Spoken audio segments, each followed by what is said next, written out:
یا اللہ تبارک و تعالی میری ان مشکلات کو، پریشانیوں کو دور کرنے کی استطاعت نہیں رکھتا، قدرت نہیں رکھتا، قادر نہیں ہے بلکہ عاجز ہیں، یا اللہ تبارک و تعالی بخیل ہیں، مجھے میری دعاؤں کے بدلے میں نعمت عطا نہیں فرماتا۔ تو اب اگر کسی شخص نے اس طرح کے عقائد رکھیں تو یہ عقائد خود کفریہ ہیں، اور ان عقائد کی وجہ سے وہ مایوس ہوتا ہے تو یہ بھی یقیناً کفر میں ہی شمار کیا جائے گا۔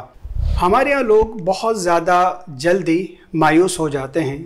اگر ہم اس کی مثال لیں دعا کے حوالے سے، کہ اگر کسی شخص نے چند ایک مرتبہ دعا کی، کئی مرتبہ اس نے دعا کی اور اس کی دعا قبول نہ ہوئی تو فوراً وہ مایوس ہو جاتا ہے، اللہ تبارک و تعالیٰ کی رحمت سے نا امید ہو جاتا ہے، بلکہ بسا اوقات وہ دعائیں کرنا چھوڑ دیتا ہے۔ حالانکہ دعا کرنے کے کچھ آداب ہوتے ہیں، کچھ شرائط ہوتی ہیں، دعا کے قبول نہ ہونے کے کچھ اسباب ہوتے ہیں، تو انسان ان کی طرف توجہ بالکل بھی نہیں رکھتا، بس دعائیں کی، دعا قبول نہ ہوئی تو مایوس ہو گیا، نا امید ہو گیا۔ حالانکہ ترمذی شریف کی حدیث مبارکہ کے مطابق دیکھا جائے تو جب انسان دعا کرتا ہے تو اس کے معال اور نتیجے کے اعتبار سے ممکنہ 3 صورتیں ہو سکتی ہیں۔ پہلی صورت تو یہ ہے کہ جو اس نے دعا کی ہیں اللہ تبارک و تعالیٰ اس کی دعا قبول فرمائے، اسے اپنی مطلوبہ شے مل جائے۔ دوسری صورت یہ ہے کہ اللہ تبارک و تعالیٰ اس دعا کی برکت سے اس کے گناہ معاف فرما دیتا ہے۔ اور تیسری صورت یہ ہے کہ اس دعا کی برکت سے اللہ تبارک و تعالیٰ اس کے لیے نیکیوں کو جمع فرما دیتا ہے۔ یعنی بروز قیامت جب انسان اپنے نامہ اعمال میں مختلف نیکیاں دیکھے گا تو اللہ تبارک و تعالیٰ سے عرض کرے گا کہ یا اللہ یہ کون سی نیکیاں ہیں، یہ کون سے نیک اعمال ہیں، یہ تو میں نے نہیں کیے، یہ تو مجھے یاد نہیں ہیں۔ تو اس وقت اسے بتایا جائے گا کہ دنیا میں جو تم نے دعائیں کی تھی اور اس وقت جو دعائیں قبول نہیں ہوئی تھی یہ ان کا بدل ہیں، ان دعاؤں کو نیکیوں کی صورت میں تمہارے نامہ اعمال میں رکھ دیا گیا ہے۔ اس وقت یہ شخص تمنا کرے گا کہ کاش دنیا میں میری کوئی ایک دعا بھی قبول نہ ہوتی تاکہ تمام کی تمام دعائیں مجھے نیکیوں کی صورت میں آج مل جاتی۔ لہٰذا اگر کبھی بظاہر کوئی دعا قبول نہ بھی ہو تب بھی انسان کو سوچنا چاہیے کہ ہو سکتا ہے میری یہ دعا حکمت الہی کے خلاف ہو سکتا ہے میری یہ دعا تقدیر مبرم کے خلاف ہو، کیونکہ تقدیر مبرم کے خلاف اگر کوئی نبی بھی دعا کرنا چاہیں تو اللہ تبارک و تعالیٰ کی جانب سے انہیں روک دیا جاتا ہے۔ انسان سوچے کہ ہو سکتا ہے میری اس دعا کی برکت سے اللہ تبارک و تعالیٰ میری آزمائشوں کو، میری مشکلات کو، میری پریشانیوں کو حل فرما دے، مجھے کسی اور طریقے سے برکت عطا فرما دے۔ تو لہٰذا مایوس نہیں ہونا چاہیے، اللہ کی رحمت پر امید رکھنی چاہیے۔ مایوسی کی طرف لے کر جانے والے جو اسباب ہیں ان میں جہالت، لا علمی، بری صحبت یہ تو ہیں۔ ان کے علاوہ اگر ہم دیکھیں سر فہرست تو 3 چیزیں بنیادی طور پر سامنے آتی ہیں۔ نمبر 1، انسان کو کثرت گناہ کا شدید احساس ہو، یعنی جب انسان کے گناہ بہت زیادہ ہو جاتے ہیں تو شیطان اس کے دل و دماغ میں اس بات کو راسخ کر دیتا ہے، بار بار اس کے ذہن میں یہ بات ڈالتا ہے کہ اتنے زیادہ گناہ کر دیے اب تمہاری توبہ نہیں ہو سکتی، یا پہلے اگر توبہ کی پھر دوبارہ وہی گناہ ہو گیا تو لہٰذا اب توبہ کی ضرورت نہیں ہے، اللہ تبارک و تعالیٰ کی رحمت تمہیں نہیں مل سکتی، لہٰذا اب گناہ کرتے جاؤ، بروز قیامت دیکھی جائے گی کیا معاملہ ہوتا ہے۔ تو ایک وجہ تو یہ ہوتی ہے۔ دوسری وجہ یہ ہوتی ہے کہ جب انسان دوسروں کی پر آسائش زندگی پر زیادہ توجہ رکھتا ہے، اس کی طرف زیادہ نگاہ رکھتا ہے۔ حالانکہ نبی کریم علیہ الصلوۃ نے ہمیں ایک اصول ارشاد فرمایا کہ انسان کو دینی معاملات میں اپنے سے اوپر والوں کو دیکھنا چاہیے اور دنیاوی امور میں اپنے سے نیچے والوں کو دیکھنا چاہیے۔ لیکن ہمارے یہاں معاملہ برعکس ہیں کہ جب انسان دنیاوی معاملات میں اپنے سے اوپر والوں کو دیکھے کہ میرے پاس یہ نعمت نہیں ہے، فلاں کے پاس یہ ہے، فلاں کے پاس یہ نعمت ہے، میرے پاس وہ نعمت نہیں ہے، تو پھر وہ آہستہ آہستہ احساس کمتری، احساس محرومی اور پھر اللہ تبارک و تعالیٰ کی رحمت سے مایوسی کی طرف چلتا چلا جاتا ہے۔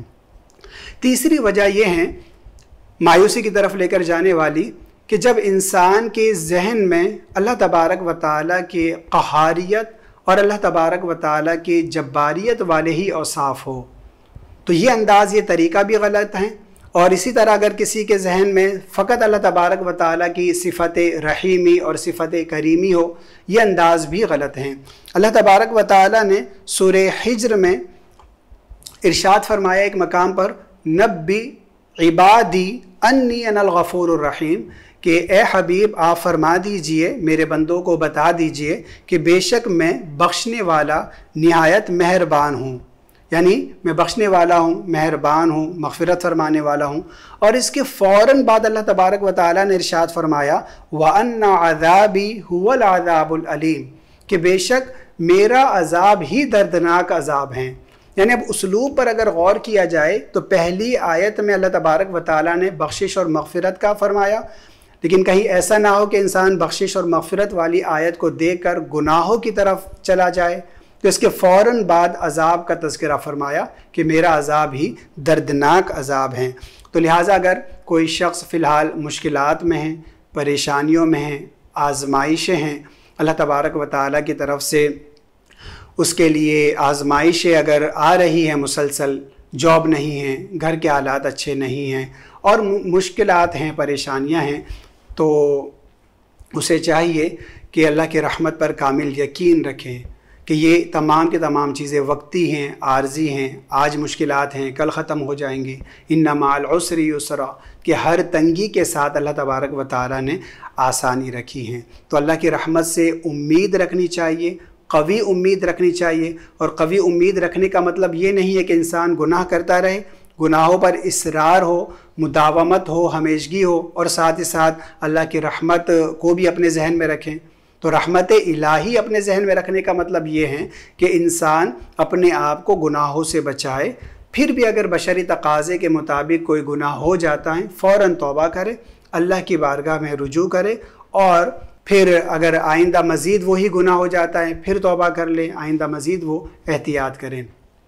تو لہٰذا اگر کوئی شخص کسی بھی طرح کے گناہ میں مبتلا ہیں، انٹرنیٹ کا غلط استعمال ہے، بری صحبت ہیں، کسی کا حق دبا دیا ہو، کسی کے مال وراثت پر قبضہ کر لیا ہو، اور اسی طریقے سے کسی سے قرض لیا، وسعت ہونے کے باوجود اسے ادا نہیں کیا، یا حقوق اللہ، حقوق العباد، کسی بھی طرح سے انسان کمی کوتاہی کا شکار ہیں، تو اس آیت مبارکہ کو اپنے ذہن میں رکھتے ہوئے فوراً اللہ تبارک و تعالیٰ کی طرف رجوع کرے۔ یہ مبارک مہینہ ہمارے درمیان موجود ہیں، تو لہٰذا اس کا فائدہ اٹھاتے ہوئے اپنے گناہوں سے معافی مانگنی چاہیے اور آئندہ کی زندگی اچھے انداز میں گزارنی چاہیے۔ اس کے بعد سورہ حامیم السجدہ کی آیت نمبر 30 میں اللہ تبارک و تعالیٰ نے ارشاد فرمایا ان الذين قالوا ربنا الله ثم استقاموا تتنزل عليهم الملائكة الا تخافوا ولا تحزنوا وابشروا بالجنة التي كنتم توعدون۔ ان الذين قالوا، بے شک وہ لوگ جنہوں نے کہا ربنا اللہ، ہمارا رب اللہ ہے، ثم استقاموا، پھر وہ ڈٹے رہے، اسی پر قائم رہے، تتنزل علیہم الملائکۃ، ان پر فرشتے نازل ہوتے ہیں، اللہ تخافوا ولا تحزنوا، اور کہتے ہیں کہ تم خوف نہ کرو، غمگین نہ ہو، وابشروا بالجنۃ التی کنتم توعدون، اور بشارت سنو اس جنت کی جس کا تم سے وعدہ کیا گیا ہے۔ تو اللہ تبارک و تعالیٰ نے اس آیت مبارکہ میں ان لوگوں کی تحسین فرمائی اور آگے ان کے لیے انعامات بیان فرمائے جنہوں نے کہا ہمارا رب اللہ ہے، اور پھر وہ اسی عقیدے پر قائم رہے، ڈٹے رہے، جمے رہے مضبوطی سے۔ لیکن اس کا ہرگز یہ مطلب نہیں ہے کہ فقط زبان سے ربنا اللہ کہہ دینا کافی ہے، صرف زبان سے ہمارا رب اللہ ہے یہ کہنا کافی نہیں ہے، بلکہ اس کا مطلب یہ ہے کہ اللہ تبارک و تعالیٰ کی وحدانیت کا اقرار کر لینے کے بعد تا دم مرگ انسان اسی عقیدے پر قائم رہے اور نبی کریم علیہ الصلوۃ والسلام کی شریعت پر استقامت سے عمل کرتا رہے، تو اس کے لیے یہ انعامات بیان کیے جا رہے ہیں۔ تفسیر خازن میں اقوال خلفائے راشدین کی روشنی میں جو استقامت کا معنی اور مفہوم بیان کیا گیا وہ یہ ہے کہ بندہ اوامر کے ارتکاب اور نواہی سے اجتناب پر قائم رہے، یعنی اللہ تبارک و تعالیٰ کی جانب سے جو احکامات ہیں، کرنے والے جو حکم دیے گئے ہیں ان پر عمل کرتا رہے، اور جن چیزوں سے منع کیا گیا ان سے اپنے آپ کو بچاتا رہے۔ یقیناً نیک اعمال پر استقامت اختیار کرنا ایک مشکل ترین معاملہ ہے، اس لیے کہا جاتا ہے الاستقامت فوق الکرامتی، یعنی استقامت کرامت سے بڑھ کر ہے۔ بلکہ اس کی اہمیت کا اندازہ سورہ ہود کی آیت نمبر 112 سے بخوبی لگایا جا سکتا ہے، جس میں اللہ تبارک و تعالیٰ نے ارشاد فرمایا فاستقم کما امرت، کہ اے حبیب آپ استقامت اختیار کریں جیسا کہ آپ کو حکم دیا گیا، یعنی اپنے رب کے دین پر عمل کرنے اور اس کی دعوت کو عام کرنے کے سلسلے میں جیسے آپ کو حکم دیا گیا اسی پر آپ استقامت پذیر رہیں۔ حضرت ابن عباس رضی اللہ تعالی عنہما بیان فرماتے ہیں کہ اس آیت مبارکہ سے زیادہ شدید اور زیادہ شاق کوئی اور آیت نبی کریم علیہ الصلوۃ والسلام پر نازل نہیں کی گئی، کیونکہ ایک شخص نے نبی کریم علیہ الصلوۃ والسلام سے دائرہ ادب میں رہتے ہوئے عرض کی، یا رسول اللہ صلی اللہ علیہ وسلم آپ پر بڑھاپے کے آثار ظاہر ہو رہے ہیں۔ آپ علیہ الصلوۃ والسلام نے فرمایا، جی ہاں، مجھے سورہ ہود اور اس طرح کی دیگر صورتوں نے بوڑھا کر دیا۔ تو یقیناً استقامت، نیک اعمال پر استقامت اختیار کرنا مشکل ہے۔ ہمارے یہاں ہمیں استقامت نظر تو آتی ہیں، لیکن گناہ والے کاموں میں، نافرمانی والے کاموں میں، شریعت کی خلاف ورزی کرنے والے کاموں میں استقامت نظر آتی ہیں۔ غیبت، چغلی، بہتان، وعدہ خلافی، اسی طریقے سے دوسروں پر الزامات لگانا، دوسروں کے حق تلف کر دینا، دوسروں کے حقوق پر قبضہ کر لینا، اس طرح کے اور بہت سے کام، فلمیں، ڈرامے، والدین کی نافرمانی، شوہر کی نافرمانی، بیوی پر ظلم و ستم وغیرہ۔ تو ہمیں ان چیزوں پر استقامت اختیار نہیں کرنی، بلکہ نیک اعمال پر استقامت اختیار کرنی ہے۔ فرائض، واجبات اور سنن مؤکدہ کو ادا کرنے کے بعد جو اضافی وقت ملتا ہے اسے بھی نیک اعمال میں صرف کرنا چاہیے۔ اس کا فائدہ کیا ہوگا؟ ایک مثال سے اور حدیث مبارکہ کی روشنی میں ہم اسے دیکھتے ہیں۔ مثلا ایک شخص کی عادت تھی کہ وہ روزانہ سونے سے پہلے 10 رکعت نوافل ادا کیا کرتا، 100 مرتبہ نبی کریم علیہ الصلوۃ والسلام پر درود پاک کا نذرانہ پیش کرتا، اور رات میں تہجد کے وقت اٹھ کر نماز تہجد ادا کیا کرتا۔ پھر اتفاق سے وہ شخص بیمار ہو جاتا ہے یا وہ جائز سفر اختیار کرتا ہے، تو جو کام، جو اضافی نیک کام وہ پہلے کرتا تھا اب وہ نہیں کر پا رہا۔ تو نبی کریم علیہ الصلوۃ والسلام کے فرمان کے مطابق اسے اس بیماری کی حالت میں اور اس سفر کی حالت میں ان تمام نیک کاموں کا اجر دیا جائے گا، ثواب دیا جائے گا، جو وہ حالت صحت میں اور حالت اقامت میں کیا کرتا تھا۔ لیکن ہمیں ہر کام میں میانہ روی اختیار کرنی چاہیے۔ بسا اوقات لوگ وقتی جوش اور جذبے میں آ کر کسی کی طرف سے ذہن سازی کرنے کی صورت میں کثیر نفلی عبادات کو اختیار کر لیتے ہیں، لیکن کچھ عرصے کے بعد آہستہ آہستہ اس میں کمی آتی ہے اور ایک وقت آتا ہے کہ مکمل طور پر انہیں ختم کر دیا جاتا ہے۔ حضرت عائشہ صدیقہ رضی اللہ تعالی عنہا بیان فرماتی ہیں کہ نبی کریم علیہ الصلوۃ والسلام سے پوچھا گیا کہ اللہ تبارک و تعالیٰ کے نزدیک سب سے زیادہ پسندیدہ عمل کون سا ہے؟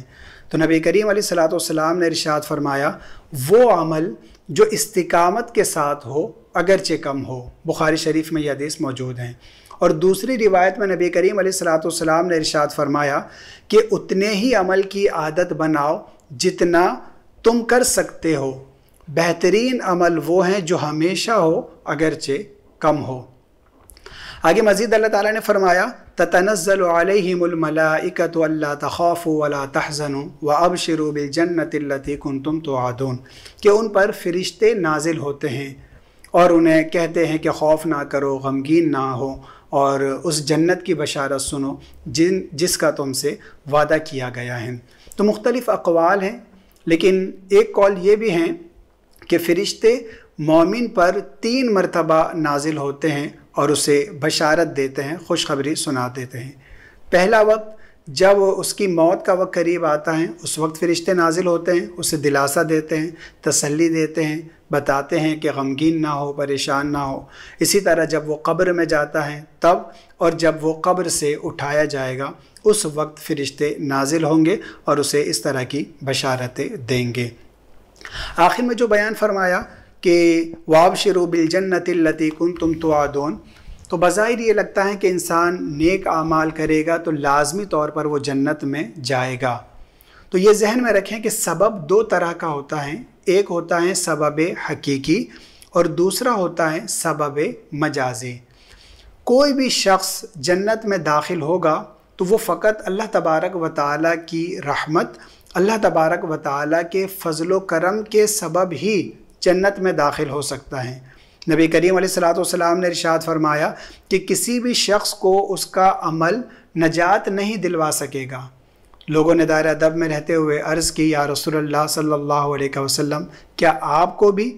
فرمایا جی ہاں، مگر یہ کہ اللہ تبارک و تعالی مجھے مہربانی سے اپنی رحمت میں چھپا لے۔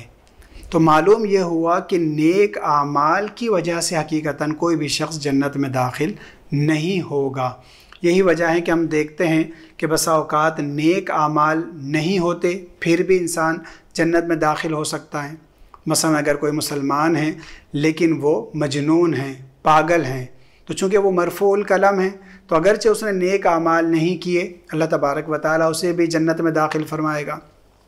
اسی طرح مسلمانوں کے جو نابالغ بچے ہیں، ناسمجھ بچے ہیں، انہوں نے ابھی تک کوئی نیک اعمال نہ بھی کیے ہوں، انتقال ہو جائے، اللہ تبارک و تعالیٰ انہیں بھی جنت میں داخل فرمائے گا۔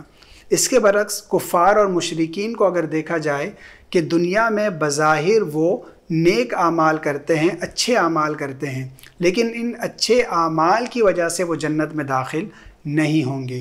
لہٰذا معلوم یہ ہوا کہ جن آیات اور احادیث مبارکہ میں نیک اعمال کی وجہ سے جنت میں داخلے کا تذکرہ ملتا ہے ہمیں، تو وہاں پر سبب ظاہری ہی مراد ہوتا ہے۔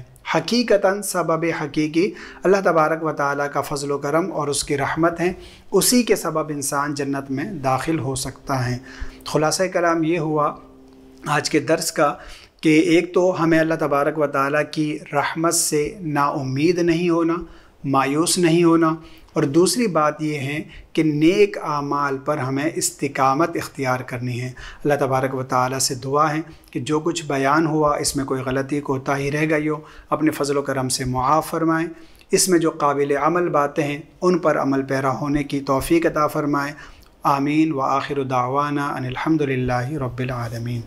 گزارش ہے تمام دیکھنے والوں سے کہ تمہیں خوشخبری آپ کو یہ دینا چاہتا ہوں، پچھلے سال کے اگر آپ دروس سنیں گے تو اس وقت میں دعا کر رہا تھا اور آپ سے بھی ہم گزارش کر رہے تھے کہ ہماری بڑی اکیڈمی الفرقان اسکالرز اکیڈمی کا بڑا ایک مرکز قائم ہونے والا ہے۔ اب الحمدللہ NOC بھی ہمیں مل گئی اور تعمیرات کا آغاز بھی ہو گیا ہے۔ میں آپ سب کو مشورہ دیتا ہوں، اگر اپنے لیے بہت بڑا ثواب جاریہ کرنا چاہتے ہیں تو دو میں آپ کو آپشن پیش کرتا ہوں۔ ایک، اس کنسٹرکشن میں آپ حصہ لیں، بہت بڑا ثواب جاریہ ہوگا، جتنا اس میں کام ہوتا رہے گا سارا ثواب آپ کو۔ دوسرا، عالم بنائیں، مفتی بنائیں۔ آپ ایک عالم کی، ایک مفتی کی کفالت کریں، اس کا ماہانہ اخراجات، سالانہ اخراجات، جتنا ہمارے یہاں 6 ایئرس کا کورس ہوتا ہے اس بچے کی آپ کفالت کریں، وہ عالم بنے گا، مفتی بنے گا، وہ استاد بنے گا، کتابیں لکھے گا، فتوے لکھے گا، تدریس کرے گا، اور عالم اور مفتی بنائے گا، بیانات کرے گا، اصلاح کرے گا، لوگوں کو اچھے مشورے دے گا، ان سب کا ثواب آپ کے نامہ اعمال میں لکھا جائے گا۔ تو یہ ضرور آپ ثواب جاریہ کریں۔ اس کے علاوہ میری گزارش ہے کہ ہماری اکیڈمی الفرقان اسکالرز اکیڈمی میں مختلف کورسز ہوتے ہیں۔ فرض علوم کورس کریں، اس کے علاوہ اگر شارٹ کورسز کرنے ہیں، گروپ میں کرنے ہیں، وہ ہم آپ کو پرووائڈ کر سکتے ہیں۔ اگر آپ نے انڈیویجولی طور پر، انفرادی طور پر ٹیچر کو آپ چاہتے ہیں کہ آپ اس کے ساتھ انوالو ہوں، وہ ہم ٹیچر بھی آپ کو دے دیں گے۔ میل اینڈ فیمیل دونوں کے لیے سہولت موجود ہے۔ اردو میں کرنا چاہتے ہیں، انگلش میں کرنا چاہتے ہیں، یہ بھی ہم آپ کو ٹیچرز پرووائڈ کر سکتے ہیں۔ ضرور قریب آئیے اور علم بڑھائیں، جہالت کا خاتمہ کریں، اپنی آنے والی نسلوں کے بارے میں سوچیں۔ الحمدللہ رب العالمین والصلاة والسلام علی سید الانبیاء والمرسلین، اما بعد فاعوذ باللہ من الشیطان الرجیم، بسم اللہ الرحمن الرحیم۔ آج انشاءاللہ سورہ زمر کی 54ویں آیت سے انشاءاللہ ہم کلام اللہ تعالیٰ کے کلام پر درس کا آغاز کریں گے، اور انشاءاللہ عز و جل یہ تقریباً 61 نمبر آیت تک کلام ہوگا۔ اللہ تعالیٰ فرماتا ہے، اس میں بندوں کو مخاطب کیا، اور اس کا خلاصہ یہ ہے ان آیات کا کہ اللہ نے اطاعت کی ترغیب دی ہے، اور اگر نہیں کریں گے تو پھر اچانک اللہ کا عذاب یا قیامت سے اللہ نے ڈرایا ہے، اور پھر میدان محشر کی ایک منظر کشی کی ہے کہ جو اطاعت کریں گے وہ راحت پائیں گے، اور جنہوں نے اطاعت نہیں کی تھی وہ ان کا پچھتانا اور ان کا انجام ذکر کیا گیا ہے۔ اللہ تعالیٰ فرماتا ہے وَأَنِيبُوا إِلَىٰ رَبِّكُمْ، اے لوگو تم اپنے رب کی طرف رجوع کرو، وَأَسْلِمُوا لَهُ، اور اس کے لیے سروں کو جھکا دو، مِن قَبْلِ أَن يَأْتِيَكُمُ الْعَذَابُ ثُمَّ لَا تُنصَرُونَ، اس سے پہلے کہ آ جائے تمہارے پاس اللہ کا عذاب اور پھر تمہاری مدد نہ کی جائے۔ وَأَنِيبُوا إِلَىٰ رَبِّكُمْ، اللہ کی طرف رجوع کرو، اگر یہ کفار سے خطاب ہو تو اس کا مطلب یہ ہے کہ اسلام لاؤ، شرک کو چھوڑ دو، کفر کو چھوڑ دو، اسلام میں داخل ہو جاؤ۔ اور مسلمانوں کو اگر اس کا مخاطب مانا جائے تو اس کا مطلب یہ ہے کہ نفس و شیطان کی غلامی کو چھوڑ دو، دنیا کی طرف پاگلوں کی طرف بھاگنا چھوڑ دو کہ جو تمہیں گناہوں کی طرف، نافرمانی کی طرف، غفلت کی طرف لے کر جا رہی ہے۔ مخلوق سے ایسے تعلقات کو چھوڑ دو کہ جو تمہیں کسی گناہ اور نافرمانی کی طرف لے کر جا رہے ہیں، بلکہ اپنے رب کی طرف رجوع کرو۔ رب کی طرف رجوع کرنے کا مطلب اللہ تبارک و تعالیٰ کے دین کو سیکھو، اس کے تقاضے کے مطابق عمل کرنے کی طرف آؤ۔ تو پہلی چیز آپ کو مجھے غور کرنا چاہیے، اب کافر تو سنیں نہ سنیں، لیکن ایک مسلمان کو توجہ کرنی چاہیے کہ کیا ہم یہ کر رہے ہیں اللہ تبارک و تعالیٰ کے اس حکم پر عمل پیرا ہیں؟ تو اگر غور کریں گے تو ہم ہر چیز میں سے حصہ لینا چاہتے ہیں، معذرت کے ساتھ ہم چاہتے ہیں شیطان کی بھی مان لیں، کچھ رحمان کی بھی مان لیں، اگرچہ ریشو دیکھیں تو شیطان کی اطاعت کا زیادہ ہوگا، اللہ رسول کی ماننے کا کم ہوگا۔ اسی طرح نیک لوگوں کی بھی کچھ بات مان لیں لیکن نفس کی بھی مان لیں، ایسے دینداروں کی بھی مان لیں گے لیکن گناہ گاروں کی زیادہ مانیں گے، آخرت پہ بھی توجہ کریں گے لیکن دنیا کو زیادہ اہمیت دیں گے۔ اس کا نتیجہ نکلتا ہے کہ کچھ کام ہمارے 24 گھنٹے میں شیطان کو خوش کرنے کے لیے ہوتے ہیں، کچھ نفس کے لیے ہوتے ہیں، کچھ ہم مخلوق کو راضی کرنے کے چکر میں ہوتے ہیں، کچھ دنیا کو حاصل کرنا چاہتے ہیں۔ دنیا سے میری مراد ہر وہ چیز کہ جو ہمیں اللہ کی یاد سے غافل کر دے۔ اللہ کی یاد سے غافل ہونے کا مطلب کسی گناہ میں لگا دے یا عبادات کے ترک کی طرف لے جائے، خطاؤں کی طرف لے جائے۔ ایسی دنیا، اس میں کھیل بھی آ سکتا ہے، گھومنا پھرنا اور گیمنگ وغیرہ دیگر چیزیں جن کا تعلق دنیا کے ساتھ ہوتا ہے، غافل کر دینے والی چیزوں کے ساتھ۔ تو اب اگر ہم اپنا احتساب کرتے ہیں تو آپ کو مسلمانوں کی اکثریت ایسی ہی نظر آئے گی۔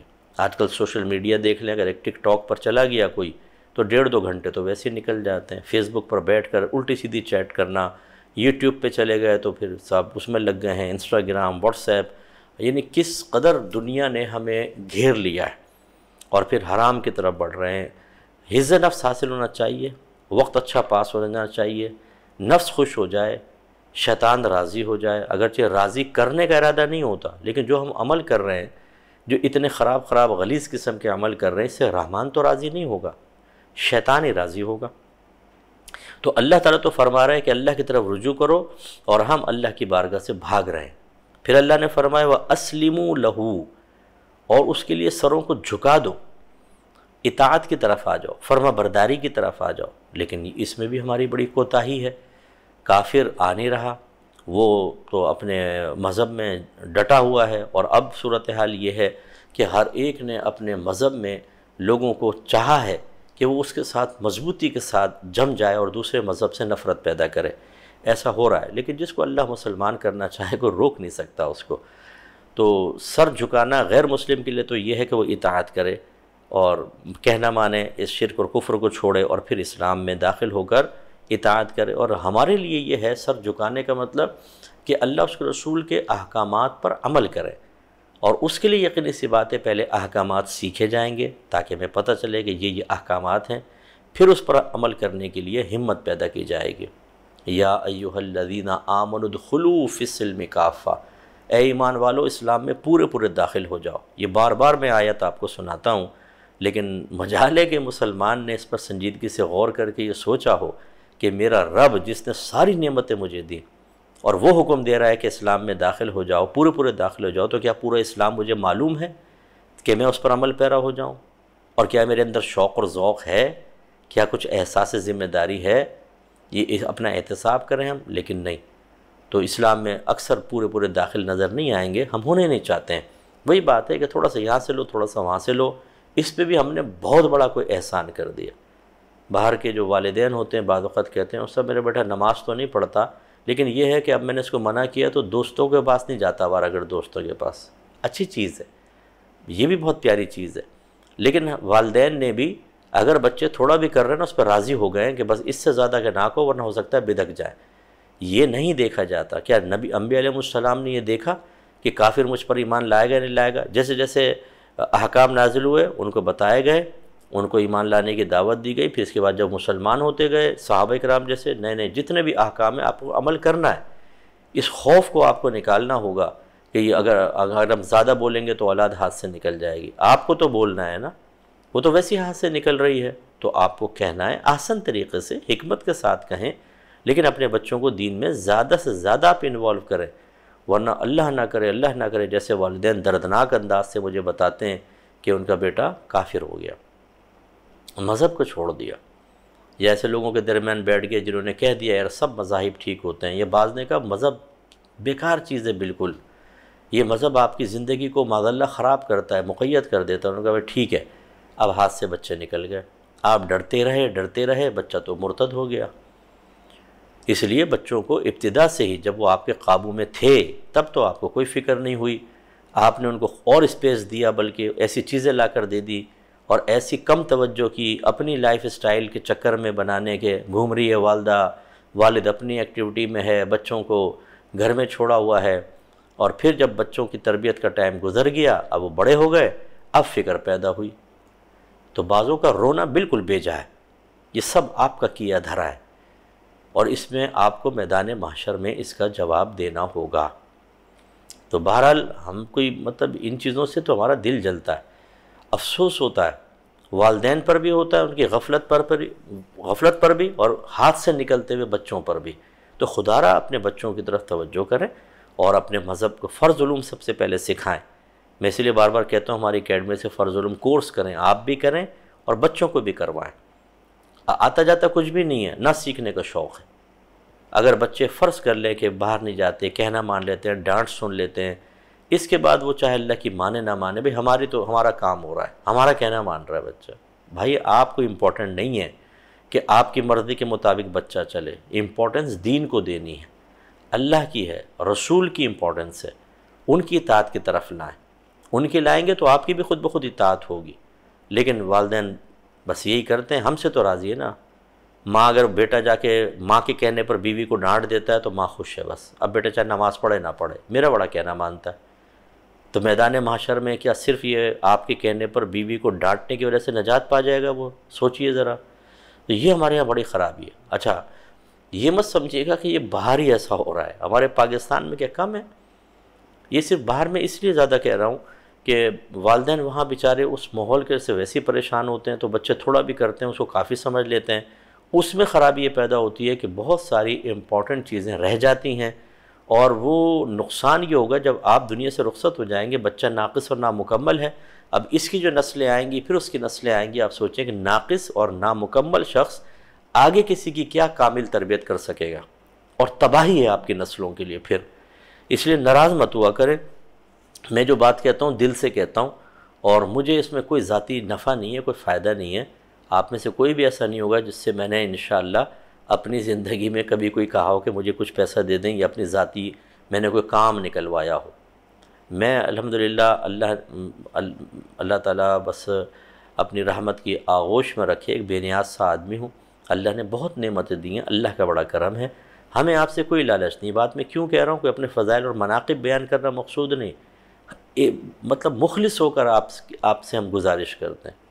آپ اگر اپنے بچوں کے بارے میں نہیں سوچیں گے، اپنے بارے میں نہیں سوچیں گے، تو پھر ہم کیا کر سکتے ہیں؟ تو اللہ تعالیٰ فرما رہا ہے کہ اللہ کی طرف رجوع کرو اور سر اطاعت خم کر دو، جھکا لو، اس سے پہلے کہ تمہارے پاس اللہ کا عذاب آئے اور پھر تم مدد نہ کیے جاؤ۔ ابھی عذاب کیا ہو سکتا ہے؟ اگر آخری زمانہ ہے تو ایک دم قیامت آئے گی اچانک، پھر تو کچھ بھی نہیں ہو سکتا، اور یا موت بھی اس سے مراد ہو سکتی ہے کہ اچانک موت آ جائے اور پھر تم مدد نہ کیے جاؤ، پھر کیا ہوگا؟ تو جو غفلت میں زندگی گزار رہے ہیں، اچھا میں اس رمضان نہیں اگلے رمضان سے روزے رکھوں گا، ابھی نہیں کل سے نماز شروع کروں گا، اچھا میں مکمل نیک ذرا بعد میں بن جاؤں گا، آوارہ گرد بعد میں چھوڑ دوں گا، دوستوں کو چھوڑ دوں گا، میں نشہ کرتا ہوں، نشہ کچھ عرصے بعد چھوڑ دوں گا، اور اچانک موت آتی ہے اور انسان پھر قبر میں چلا جائے گا اور پھر کچھ نہیں ہو سکتا۔ اور ہم نے ایسی گیدرنگ بنائی ہوتی ہے، ایسے لوگوں کے درمیان ہوتے ہیں جو ہمارے مرنے کے بعد تسلسل سے ہمارے لیے دعا نہیں کریں گے۔ میں اکثر سوچ اور فکر دینے کے لیے کہتا ہوں، جتنے مجھے سن رہے ہیں آپ میں سے بہت سارے ایسے ہوں گے جنہوں نے اپنے کئی رشتہ داروں کے لیے سالوں سے دعا نہیں کی ہوگی۔ بہت ہی کوئی کلوز ہوتا ہے اس کے لیے نکل جاتی ہے دعا، باقی کو تو ہم بھول بھال جاتے ہیں۔ ہو سکتا ہے جو بھلا دیے جاتے ہیں ان میں آپ کا بھی نام ہو، میرا بھی نام ہو۔ میں اگرچہ معروف آدمی ہوں، لوگ مجھے جانتے ہیں، محبت بھی بہت کرتے ہیں، لیکن میں اپنی سوچ آپ کو بتا رہا ہوں، جو اللہ کا کمال ہے اس نے مجھے سوچ دی ہے کہ میں نہیں سوچتا ہوں کہ یہ دعا کر دے گا، فلاں دعا کر دے گا، فلاں دعا کر دے گا، بلکہ میں کہتا ہوں کہ کسی کا محتاج ہونے سے بہتر یہ ہے کہ اپنے لیے بہت زیادہ ثواب جاریہ کر لو، کہ جب ہم قبر میں جائیں اگر سگی اولاد بھی فرض کر لیں دعا نہ کرے تو پھر آدمی کے لیے راحت ہی راحت ہے، اس کے لیے تو ثواب جاریہ انعام ملے گا۔ اگرچہ میرے بچے ماشاءاللہ نیک ہیں، وہ عالم ہیں، وہ پڑھاتے بھی ہیں میری اکیڈمی کے اندر، 2 بچے بڑے جو میرے ہیں، تو لیکن اس کے باوجود میری سوچ یہ ہے، میں سمجھتا ہوں کوئی بھی نہیں ہے میرا، اب مجھے اپنے لیے کرنا ہے، جب کرنا ہے تو کرنا ہے، پھر اس کے لیے ثواب جاریہ اور سوچ اپنی بناتے ہیں کہ زیادہ سے زیادہ ثواب کا ذریعہ رہے، اور یہ نہیں کہ زندگی میں بلکہ مرنے کے بعد بھی میٹر چلتا رہے۔ اسی لیے میں آپ بہن بھائیوں سے بھی گزارش کرتا ہوں کہ الفرقان اسکالرز اکیڈمی کے ساتھ آپ مالی تعاون جاری کریں، تو آپ کے لیے جیسے کنسٹرکشن کا کام ہے بڑی اکیڈمی کا، وہ ثواب جاریہ، کتابیں وغیرہ چھپتی ہیں اس میں آپ پیسہ ملا سکتے ہیں، اس میں ثواب جاریہ۔ جیسے میں ترجمہ قرآن پہ کام کر رہا ہوں، یہ میں نے تقریباً 23 سال کی مدت میں کمپلیٹ کیا ہے، اور لیکن جو بھی 23 سال پہلے میرا پہلا سپارہ جیسے میں نے تھا اس کو اب میں دیکھتا ہوں تو وہ اس میں کچھ باتوں میں اضافہ ہونا چاہیے۔ 23 سال پہلے کی سوچ اور اب کی سوچ میں زمین آسمان کا فرق ہے، تو انشاءاللہ وہ میں فائنل کر رہا ہوں، پھر وہ چھپے گا انشاءاللہ، اور وہ ترجمہ میرے خیال میں بہت اچھا ترجمہ ہوگا۔ اس میں جیسے آپ کر لیں، یا عالم مفتی کی کفالت کے میں آپ کو کہتا رہتا ہوں، اپنے لیے خود کریں۔ اچانک اگر موت آ گئی، اطاعت ہم نے نہیں کی، فرما برداری ہم نے نہیں کی، شرعی احکام سیکھنے کا ٹائم ہمارے پاس نہیں تھا، کبھی یہاں چلے گئے، وہاں بیٹھ گئے، یہ کام کر لیا، دنیا کے اندر لگ گئے، اچانک موت آئی تو پھر حسرت ہوگی، جس کا ذکر کافر کے حق میں اللہ نے آگے بیان بھی فرمایا ہے۔ پھر اللہ تعالیٰ ارشاد فرماتا ہے کہ وَاتَّبِعُوا أَحْسَنَ مَا أُنزِلَ إِلَيْكُم مِّن رَبِّكُم، اور تم پیروی کرو، حکم مانو اس اچھی چیز کی جو نازل کی گئی تمہاری طرف تمہارے رب کی طرف سے۔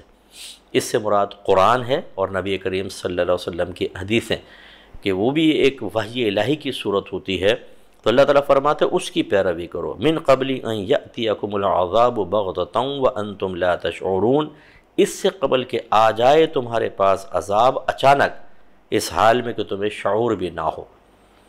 تو یہ کافر کے لیے بھی ہو سکتی ہے، اگر اس کا مخاطب کافر کو بنایا جائے تو اس کا مطلب یہ ہے کہ قرآن پر ایمان لے کر آؤ، رسول پر ایمان لے کر آؤ، اس سے پہلے کہ اللہ کا عذاب یعنی قیامت قائم ہو جائے۔ اور عارضی عذاب جو ہے، عارضی جو اختتام ہے ہمارے اعمال کے سلسلے کا، وہ موت ہے، تو پھر جو کافر مر گیا تو پھر تو اس کے لیے نجات نہیں ہے۔ اور ضمناً مسلمان کو بھی اپنا اس کا مخاطب اگر بنایا جائے تو کوئی حرج نہیں ہے کہ اللہ تعالیٰ ارشاد فرما رہا ہے کہ جو اللہ نے اس اچھی چیز کی پیروی کرو جو اللہ کی طرف سے تمہاری طرف نازل کی گئی، اور وہ ہے قرآن عظیم۔ اور ہماری حالت یہ ہے کہ قرآن پڑھنے کی فرصت ہی نہیں ہے۔ کتنے ہمارے بھائی بہن ایسے ہوں گے جنہوں نے پوری زندگی ترجمہ قرآن کو ترجمے اور تفسیر سے پڑھا ہی نہیں ہے، بالکل، صرف عرب عبارت ثواب حاصل کرنے کے لیے۔ اگرچہ آپ بغیر سمجھے بھی پڑھیں گے ثواب آپ کو ملے گا، اس کا انکار نہیں ہے، لیکن قرآن پاک اس لیے نازل ہوا تھا کہ اس کو ترجمے سے پڑھیں، تفسیر سے پڑھیں، تاکہ مقصود الہی سمجھ میں آئے، پھر آنکھیں بند کر کے غور کریں۔ ہر آیت ایک تقاضا کر رہی ہوتی ہے، اس تقاضے کو پورا کریں۔ اگر کوئی احتساب کی بات ہے تو اپنا احتساب کریں، کیا یہ برائی جو قرآن میں بیان ہوئی مجھ میں ہے کہ نہیں ہے تو دور کریں، اچھائی بیان ہوئی تو میری ذات میں ہے کہ نہیں ہے تو پیدا کریں۔ اس طریقے سے جب فیض قرآن حاصل ہوگا تو زندگیوں میں انقلابی تبدیلی آتی ہے، جیسے صحابہ کرام کی زندگیوں میں آئی۔ اب یہاں صورتحال یہ ہے کہ اللہ تو فرما رہا ہے کہ جو قرآن نازل ہوا اس کی اتباع کرو، یعنی اس کا حکم مانو، اور ہمارے پاس تو اتنی بھی معلومات نہیں ہے کہ اس قرآن میں کیا بیان ہوا ہے۔ اس لیے میں آپ سے کہتا ہوں کہ آپ یوٹیوب پہ جائیں، تدبر قرآن بائی مفتی اکمل لکھیں تو پوری تفسیر قرآن ہے، ایپیسوڈ 1 سے دیکھنا شروع کریں، آیات بھی آئیں گی، قرآن بھی سنیں، ترجمہ سنیں اور تفسیر۔ میں چونکہ عوامی آدمی ہوں تو جو عوامی ضرورت کی چیزیں وہ زیادہ بیان کی گئی ہیں، عقائد بھی بیان ہوا، سب کچھ، یہ سنیں ضرور، زندگی میں ایک بار کم از کم اس کو ختم کریں۔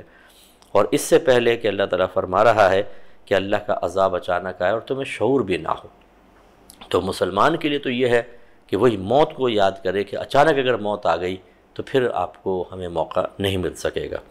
اب اللہ تعالیٰ یہ کافر کی بارے میں آگے بیان فرما رہا ہے، لیکن مسلمان اب چونکہ یہ قرآن پہ غور و تفکر کرنے کا حکم ہے تو اس کا مطلب ضمناً مسلمان سے بھی کہا جا رہا ہے کہ ایسا نہ ہو کہ تم بھی اس طرح پچھتاؤ۔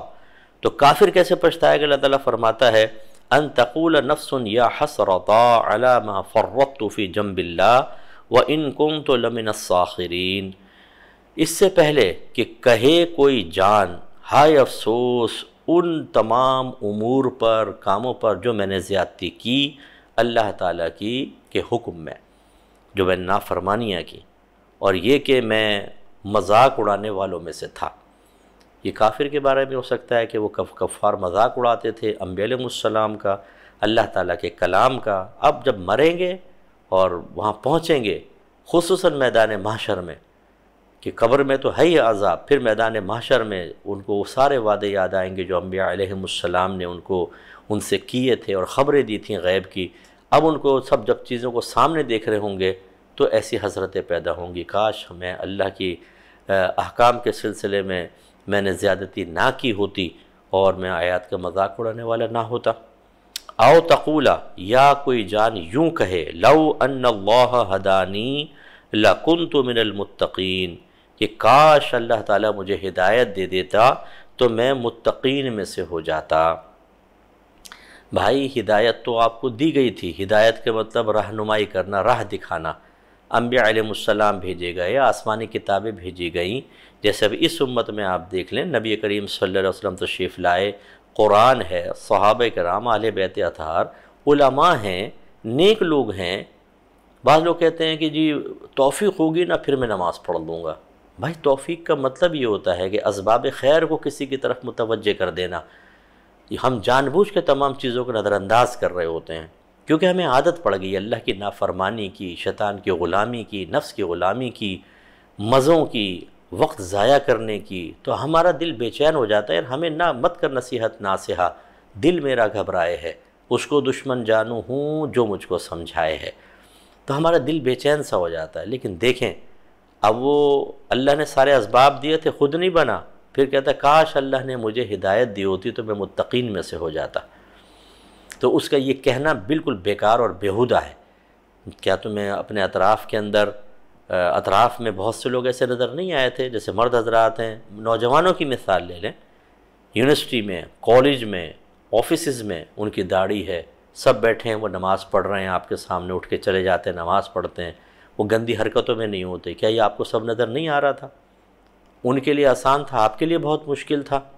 جیسے ہماری بہنیں غیبتیں، چغلیاں، لیگ پلنگ، بے پردگی، شوہر سے بدتمیزیاں، حالانکہ ان کے سامنے بہت ساری خواتین ایسی ہوں گی جو برقع بھی پہنتی ہیں، نقاب بھی کرتی ہیں، نماز بھی پڑھتی ہیں، غیبت چغلی سے بچتی ہیں، تو کون سا عذر اور کون سا بہانہ ہے آپ کے پاس؟ لیکن عادت پڑ گئی ہے، بس اللہ کی نہیں ماننی، رسول کی نہیں ماننی، قرآن کی نہیں ماننی، حدیث کی نہیں ماننی، علماء کی اطاعت نہیں کرنی، اپنی ایک زندگی گزارنی ہے اور بس اللہ کی رحمت کا یقین، اللہ بڑا رحیم ہے، معاف کر دے گا۔ بھائی رحیم بھی ہے، رحمان بھی ہے، لیکن اللہ تعالیٰ قہار و جبار بھی تو ہے، اس پر بھی توجہ رکھیں۔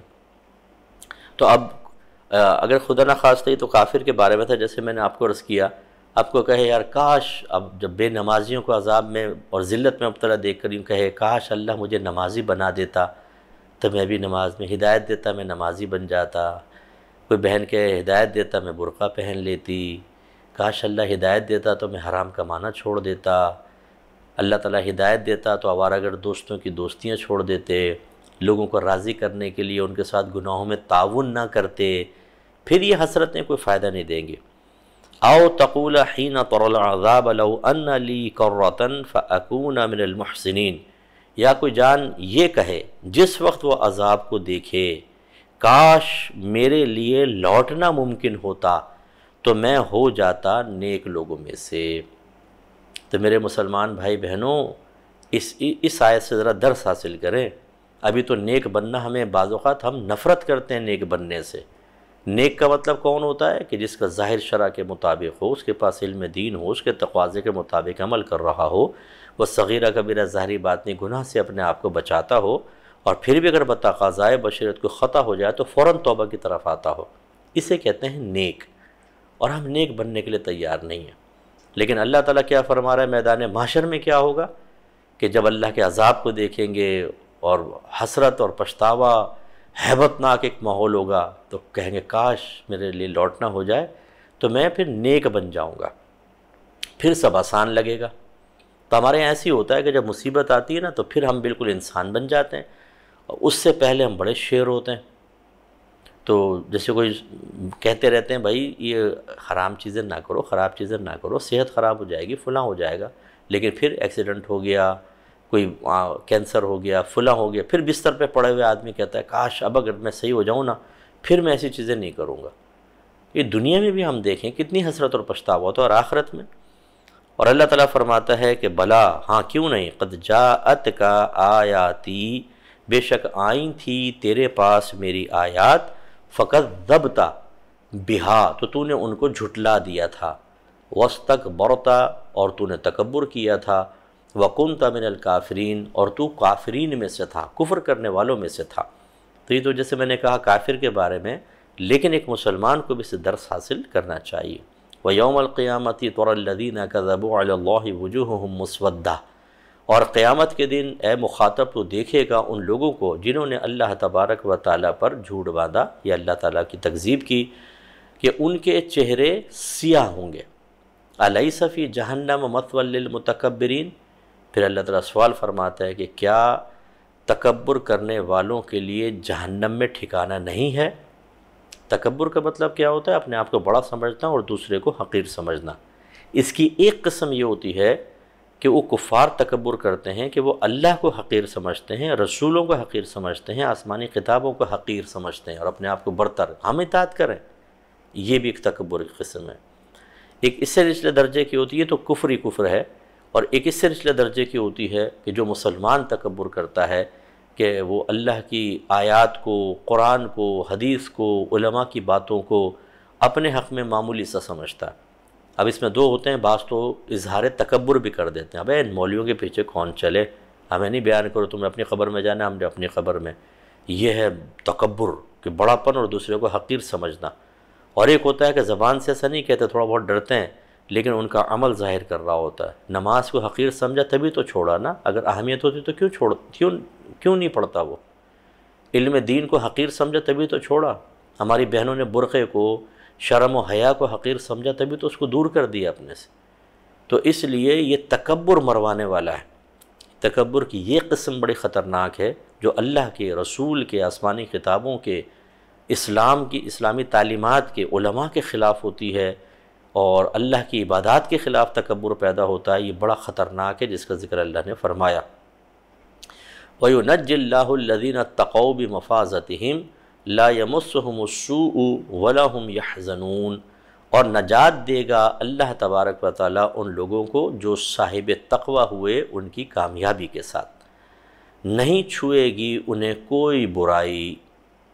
میدان معاشر میں نہ ذلت، رسوائی، پچھتاوا، گرمی، بھوک، پیاس، کچھ نہیں۔ پل صراط پہ کٹ کے جہنم میں گر جانا، نو۔ اللہ تعالیٰ ان کو عرش کا سایہ عطا فرمائے گا، سیدھے ہاتھ میں نام اعمال، نبی کریم کی شفاعت، حوض کوثر سے چھلکتے ہوئے جام، پل صراط پر سے تیزی کے ساتھ گزر جائیں گے اور جنت میں داخل ہوں گے۔ وَلَا هُمْ يَحْزَنُونَ، اور نہ وہ غمگین ہوں گے۔ یہ کون ہیں؟ وَيُنَجِّ اللَّهُ الَّذِينَ اتَّقَوْا، یہ وہ لوگ ہیں جنہوں نے تقوی اختیار کیا تھا۔ تقوی کا مطلب پرہیزگاری اختیار کی تھی، انہوں نے کفر سے بچے، شرک سے بچے، صغیرہ کبیرہ ظاہری باطنی گناہ سے بچے، جن کو دیکھ کر آج مسلمان ہنستا ہے، بھئی یار تو نے داڑھی رکھ لی، عورتیں مذاق اڑاتی ہیں، دیکھو یہ نہ غیبت کرے گی نہ چغلی کرے گی، برقعے پہنتی ہے، نقاب پہن کر آ جاتی ہے، نقلیں اتارتی ہیں، اگر کوئی مبلغ آتی ہے نا ان کو تو پھر ان کے جانے کے بعد ان کی نقلیں اتار کے ہنس کے لوٹ پوٹ ہو جاتی ہیں کہ فلاں بات کیسی کہتی ہے فلاں بات۔ یہ آپ کا ہنسنا آپ کو کتنے عرصے رلائے گا، اللہ نہ کرے کہ ایسا ہو۔ آپ بھی ہماری بہن ہیں، ہمارے بھائی ہیں، ہم تو نہیں چاہتے کہ ہمارا ایک بھی بھائی بہن نبی کریم کا ایک بھی امتی عذاب میں مبتلا ہو، کیونکہ یہ تو کنفرم ہے کہ اس سے میرے آقا کے قلب اطہر کو تکلیف پہنچے گی۔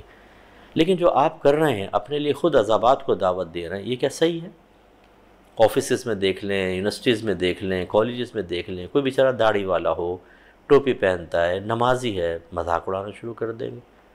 یہ ان کے لیے آخرت میں انعام ہے، جب ان کو انعام مل رہا ہوگا، اگر خدا نہ کرے بے عمل رہنے والا محروم رہ گیا، اللہ نے اس کے لیے جہنم کا فیصلہ کر دیا، حسرت اس وقت ہوگی بہت زیادہ۔ اللہ تعالیٰ سے دعا ہے کہ اللہ تعالیٰ مجھ گناہگار کو بھی اور میرے جتنے بھائی بہن مجھے سن رہے ہیں ہم سب کو موت سے پہلے صاحب تقوی بن جانے کی توفیق عطا فرمائے۔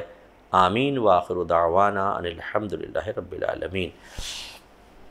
دعا کر لیتے ہیں۔ بسم اللہ الرحمن الرحیم، الحمدللہ رب العالمین والصلاة والسلام علی سید الانبیاء والمرسلین۔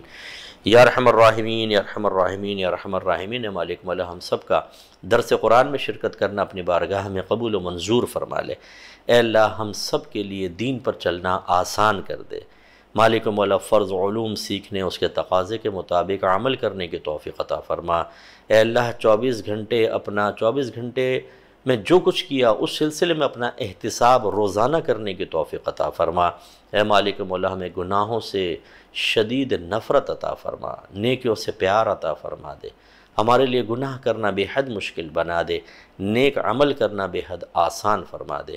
اے اللہ ان شوہروں کو خاص طور پر ہدایت عطا فرما جو اپنی بیویوں کے صحیح حقوق ادا نہیں کر رہے، ان کی محبت میں خیانت کے مرتکب ہوتے ہوئے اور عورتوں کی طرف مائل ہیں، غیر عورتوں کی طرف، اور بیوی کا حق ادا نہیں کر رہے، ان کی طرف توجہ ختم کر دی۔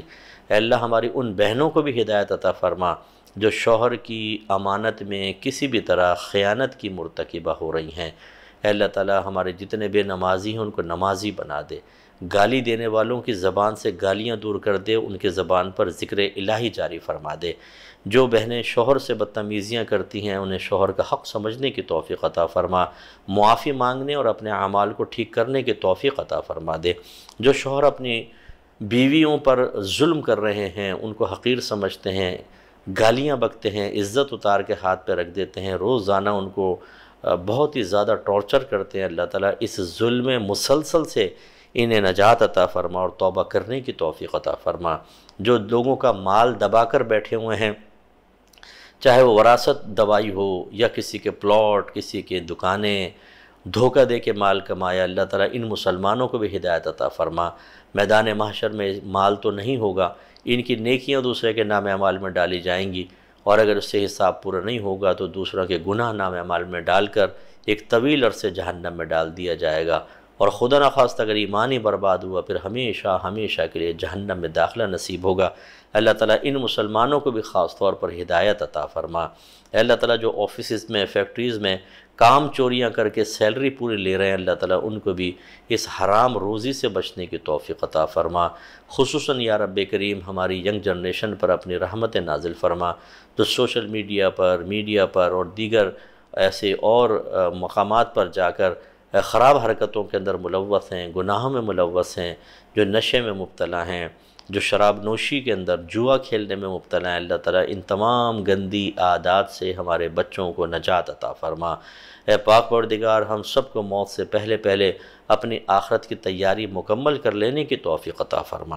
یا رب کریم بہت سارے بھائی بہن پریشان حال ہیں اور یقیناً دل مضطرب ہوں گے، کوئی ڈپریسڈ ہے، کوئی صدمے میں مبتلا ہے، کوئی اسٹریس میں مبتلا ہے، اللہ تعالیٰ اپنے حبیب کے صدقے میں ہر ایک کی مشکلات کو دور فرما دے، تمام صدمے پریشانیاں ختم کر دے۔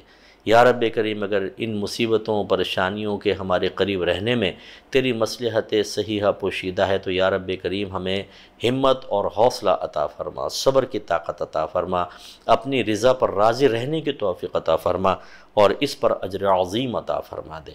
جتنے بے روزگار ہیں سب کو عزت والا روزگار عطا فرما۔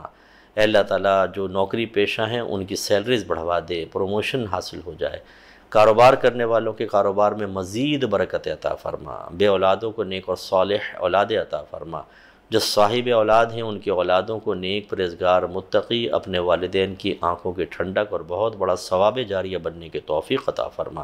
اے اللہ تعالیٰ ہمارے بچوں کو تا حیات ہر بد کرداری، بد اخلاقی، بد مذہبیت اور بد مذہبوں کی صحبت سے محفوظ فرما۔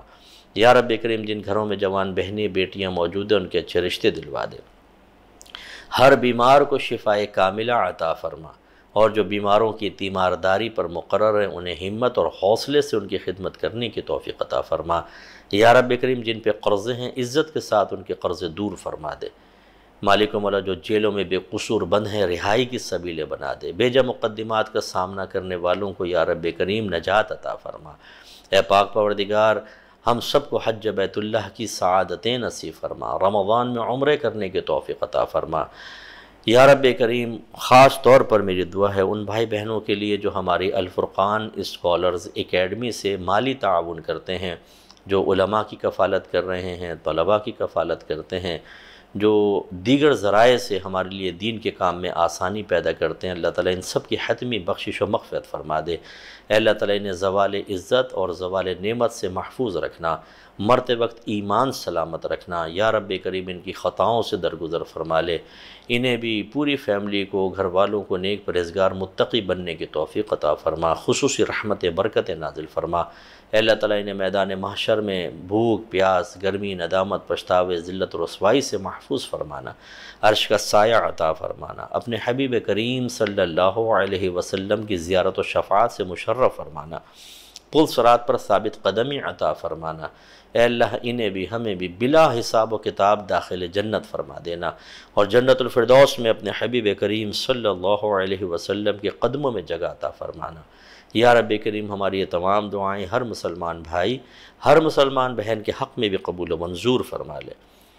صلی اللہ تعالی علی خیر خلقہ و نور عرشہ سیدنا و مولانا محمد وعلی آلہ و صحبہ اجمعین برحمتک یا ارحم الراحمین۔